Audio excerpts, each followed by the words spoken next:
Hi everyone! Welcome po ulit sa isa na naman nating live episode here in Scarborough. And pagpasensya nyo na po, naka-sleeveless si Kuya Chris kasi medyo mainit po yung pag-uusapan natin this afternoon. And it just called my attention. I was just, on a normal weekend day na nagre-relax po tayo, and then we're reading articles and also on the same time meditating, and then this come to my thoughts, and I have seen so many also posts in the social media. So I would like to address this in a grace way and in a grace perspective, kasi po lagi po natin pinag-uusapan dito ay patungkol po sa mayamang biyaya, sa pag-ibig at pagmamahal po ng ating Panginoong Hesus. And wala na po tayong iba pang pinag-uusapan, or wala na po tayong ibang itinataas sa ating mga live, sa ating mga preachings, at maging po sa church natin dyan sa Dubai, sa UK, and praying that there will be a church here in Australia soon. But that's beside the point at the moment. I would like us to focus everything here in the good news. Kasi po nakita ko marami pong mga posts and marami pong mga videos regarding sa mga ibang pastors or ibang mga born again groups na nagsasabi bakit ang Grace Life Community, or not Grace Life Community but a full grace church, why does the preacher never preach about hell, while Jesus Christ mentioned hell so many times in the Gospels? Amen? So, totoo naman po yun. Marami po talagang binanggit ang Panginoong Hesukristo tungkol sa impyerno, tungkol sa hell, nung siya po ay nagsasalita at nangangaral, but He did not directly preach it because He did not preach it on the multitudes. Diba? Ang napipreach niya yun, nababanggit niya yun when He is in question. And second, mga kapatid, kaya po yung hell madalas binabanggit ng Panginoon Hesukristo because that is His very purpose. He wants everybody to know, all of us, how hell is, and para ma-appreciate natin, para po ma-realize natin kung saan po tayo inililigtas at inilalayo ng Panginoon. Kasi po, during that time, the Lord Jesus Christ mentions hell many times because He is about to destroy the chains of hell. Mga kapatid, there are facts. Fact number 1, He mentioned in Matthew, na sinabi niya, "Depart from me, all of you, and go be cast to the fire that is prepared for the devil." Mga kapatid, una sa lahat, ang impyerno ay nandyan. Hindi po yan inilikha ng ating mapagmahal na Diyos para sa tao. Hindi nilikha ang impyerno para sa tao. Inilikha ang impyerno bilang kaparusahan ni Satanas at ng kanyang mga anghel na sumama sa kanya, all those fallen angels. Mga kapatid, a loving Father, a loving God never intends hell for anybody of you. Pero mga kapatid, disclaimer muna. Disclaimer tayo. Kaya po tayo nagla-live, kaya natin sinasabi to. It is not to tell you that there is no hell, to tell you na huwag ka mag-alala about sa impyerno and okay lang mamuhay ng naaayon sa kagustuhan mo dahil walang impyerno. Mga kapatid, hindi okay mamuhay ng naaayon sa kagustuhan mo dahil ang pamumuhay natin dapat ay naaayon sa kagustuhan at sa kalooban ng ating Panginoon. Never natin pinreach, never natin sinabi na pwede kang mamuhay ng naaayon sa mga choices mo at sa kalooban mo. Kaya lang po, para po tayo mamuhay ng maayos, ng naaayon sa kalooban at saka sa kagustuhan ng ating Panginoon, ng ating mapagmahal na Ama, dapat kilala natin siya. Dapat alam natin kung ano yung mga plano niya para sa atin. Dapat alam natin kung gaano niya tayo kamahal. In order for us to belong, we need to belong, hindi to be separated. Mga kapatid, hell is the eternal separation from God. Mga kapatid, I'll tell you, for example lang to, because in hell, there is hellfire. Meron naglalagablab na apoy. Pero for example, even if hell doesn't have fire, kahit patahimik yung hell na yon, hell will be hell, magiging impyerno ang buhay natin kung walang Diyos sa buhay natin. Because hell is just simply the eternal separation from God. And heaven is so beautiful because God is there and we will be able to live together with God. That makes it so beautiful, and nobody can explain how beautiful it is, how comfortable, how sweet it is, because the presence of God is there. Take note, kahit gaano kaganda ang buhay mo, kahit gaano kaayos ang buhay mo, magiging impyerno yan pag wala ang Diyos sa buhay mo. Mga kapatid, we full grace preachers is not intentionally not preaching hell because ayaw namin and wala sa vocabulary namin yun. We are preaching the Lord Jesus Christ and His finished works and how He destroyed hell and how He has given that great gift to each and every one of us para tayo po ay makabalik at ibalik sa piling ng ating Diyos. Mga kapatid, hell is the eternal separation from God. And Jesus Christ has broken the chains of hell. Jesus Christ, on His finished work, has broken the curtain that divides the Holy of Holies and the people. It means He has bridged and opened again heaven and opened again the opportunity for each and every one of us to be no longer separated from God. Mga kapatid, after Jesus Christ, everyone, I'm not saying everyone is included, but everyone who believes, who accepts the love of God through the finished work of Jesus Christ, through that ultimate sacrifice, through the maximum display of God's love, will enjoy heaven. Mga kapatid, yung impyerno, hindi pupunta ang tao sa impyerno dahil sa kasalanan. Oh, wow! Kuya Chris, medyo mainit talaga yan. Yes, mga kapatid, pag sinabi nila, paano hindi pupunta ang tao sa impyerno ng dahil sa kasalanan? Well, mga kapatid, there will be so many arguments or debate about that. But I will tell you only one thing. Mga kapatid, kung ang tao pupunta sa impyerno dahil sa kasalanan, wala ni isa man sa atin makakaligtas sa impyerno. All of us, sureball tayo sa impyerno. Take note of that.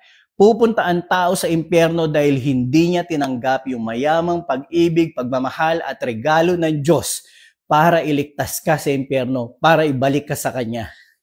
Mga kapatid, kaya tayo papuntang impyerno dahil nilinlang tayo ng dyablo. Do you remember Adam and Eve? Adam and Eve only did one violation and they are separated from God. Mga kapatid, just one. Mga kapatid, kahit yung pinakamabait na tao na namuhay dito sa mundo, hindi ko kilala kung sino man siya, pero let's say yung pinakamabait, still may kasalanan and he or she will still go to hell. Mga kapatid, kung kasalanan ang dahilan kaya ka pupunta sa impyerno, lahat na tayo mag-worry. Lahat tayo ay mag-alala dahil siguradong sigurado doon ang punta natin. Mga kapatid, ngayon gumawa ang Diyos ng paraan para tayo ay mailigtas sa impyerno at ibalik sa piling niya, and that is the Lord Jesus Christ and His finished works. Pag hindi natin tinanggap yun, doon po tayo pupunta sa impyerno. Kaya mga kapatid, we don't preach hell. It is not by intention, but instead, we preach the love of God, the unexplainable, the unfathomable love of God na kahit hindi natin deserving, He still make a way to bring us back to Him. Mga kapatid, instead of focusing the already destroyed chain of hell, we preach the Lord Jesus Christ so that everybody will know, everybody will accept, everybody will believe, and finally escape the punishment of hell and bring back everybody to God. Mga kapatid, instead, we preach this, and I would like to preach this to each and every one of you who is listening right now. Believe in the Lord Jesus Christ. You and your household will be saved. Mga kapatid, believe the Lord Jesus Christ. And we are forever saved from the eternal fire and the eternal punishment of hell. Mga kapatid, ganun kagrabe yung pagmamahal sa atin ng Panginoon. We deserve hell, but He gave us Jesus Christ so that we are back to His glory, we are back to His sa piling niya at sa kalangitan, at makasama niya tayo sa eternal life. Mga kapatid, ganun kagrabe yung pag-ibig at pagmamahal ng ating Panginoon. Totoo ang impyerno. Napakasama na impyerno. And kahit sabihin nga natin na walang apoy sa impyerno, kung ang Diyos wala sa buhay natin, impyerno pa rin ang tawag doon. Kaya mga kapatid, naririnig mo to not by accident, not by chance, but for God telling you, I love you, anak. And ginawa ko na lahat para sa iyo. Tinapos na ni Jesucristo sa krus ng Kalbaryo ang lahat ng para sa iyo, para ikaw ay mag-enjoy nung lahat ng para sa Kanya dito sa kalangitan. Mga kapatid, before the Lord Jesus Christ leaves the earth, on John 17, yung high priestly prayer, ang pinanalangin ng Panginoon is for everybody. Pinanalangin Kanya, pinanalangin niya ako, pinanalangin niya ang bawat isa. Then He said, Father, let it be that where am I, they will be also. Kung saan ako nandun din sila. Isn't that an amazing love, an amazing grace? Mga kapatid, Jesus Christ destroyed the chains of hell. Kailangan mo na lang tanggapin at panampalatayaan. At pagka nanampalataya ka, take note, we never preach na okay lang and relax ka lang kasi biyaya. Mga kapatid, pagka ang biyaya ng Diyos, naramdaman mo at ang biyaya ng Diyos nag-work sa buhay mo, na-appreciate mo yung ginawa lahat ng ating Panginoong Hesukristo para sa buhay mo, believe me, mas marami kang righteousness na magagawa, mas marami kang accomplishment na magagawa, mas marami kang kabutihang magagawa kesa sa pinakamabait na ikaw dati. Dahil yung kapangyarihan ng ating Panginoong Hesukristo ang siyang kumikilos sa iyo. Hindi na ikaw, hindi na ang sarili mo. 'Di ba sabi nga, you are the righteousness of God. Declare it. Declare it. Because of Jesus Christ, you are now the righteousness of God. So kahit dito sa mundo, you are His righteousness and you will display righteousness. You have to declare, I am the righteousness of God because of Jesus Christ. And imagine, pag alam mong si Jesus Christ ang kumikilos sa'yo, hindi ka mapapagod, hindi ka mag-e-effort, dahil kusang kikilos yan. Kusa, yung kapangyarihan ni Jesucristo ay higit sa kahit ano. And magiging makapangyarihan ang pagbabago sa buhay mo dahil si Jesucristo ang kumikilos sa buhay mo. Mga kapatid, hindi po natin pinangangaral dito na huwag ka magpakabait. Ang pinangangaral po natin dito, maniwala ka. Believe in the Lord Jesus Christ, you and your household will be saved. Maniwala ka. And pag naniwala ka, daig mo pa ang may pinakamabuting ikaw before. Dahil ang biyaya ng Panginoon, may kapangyarihan ng kikilos sa buhay mo. Automatic mamumunga ka.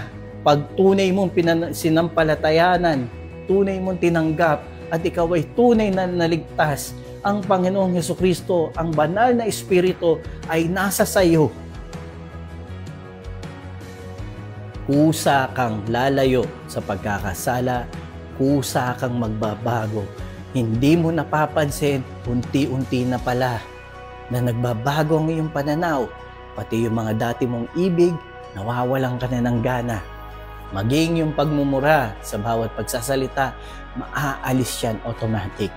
Dahil ang Diyos, yung pag-ibig ng Diyos sa atin, yun ang pinakamakapangyarihan sa lahat. Ang Panginoong Hesukristo, ang kanyang tinapos na gawa, yun yung pinakamakapangyarihan sa lahat sa buhay natin. And the fires of hell will be broken in your life. Hindi ka na papunta sa impyerno. Pauwi ka na sa ating Diyos Ama dahil ikaw ay tinuring niyang anak sa pamamagitan ni Hesukristo at sa kanyang mga tinapos na gawa. Yun lamang po mga kapatid. And again, I will pray shortly for you in the name of Jesus Christ and His finished work. Mga kapatid, Panginoon, diya itinataas ko sa inyo mga kapatid ko na makakapakinig nito na ang bawat isa, Lord, ang inyong biyaya ang kumilos sa kanilang mga buhay.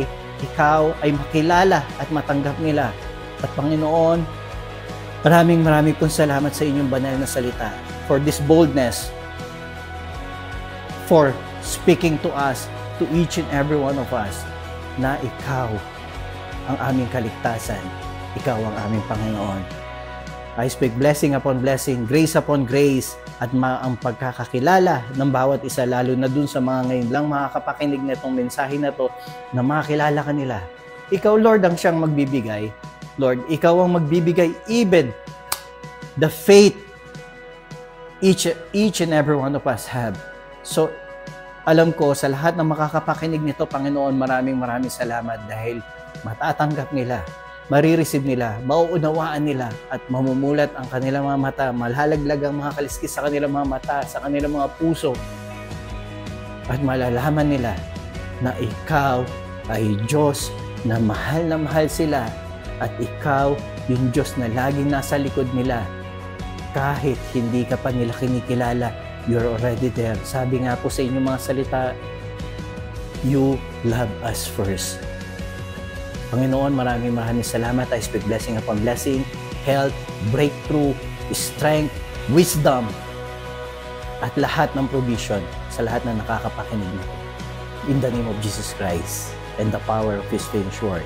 Everybody say, Amen, Amen, Amen. Mga kapatid, again, this is your Kuya Chris, na muli nagpapaalala sa atin lahat na kapag ikaw ay na kay Kristo, ikaw ay pinabuhan at pinagpala na. Pag ikaw ay na kay Kristo, sa wikang Grego, ikaw ay tinatawag na Karito, blessed and highly favored by the Most High God. Hallelujah! Praise God! Good afternoon! And bye-bye! I love you all. Jesus loves you more.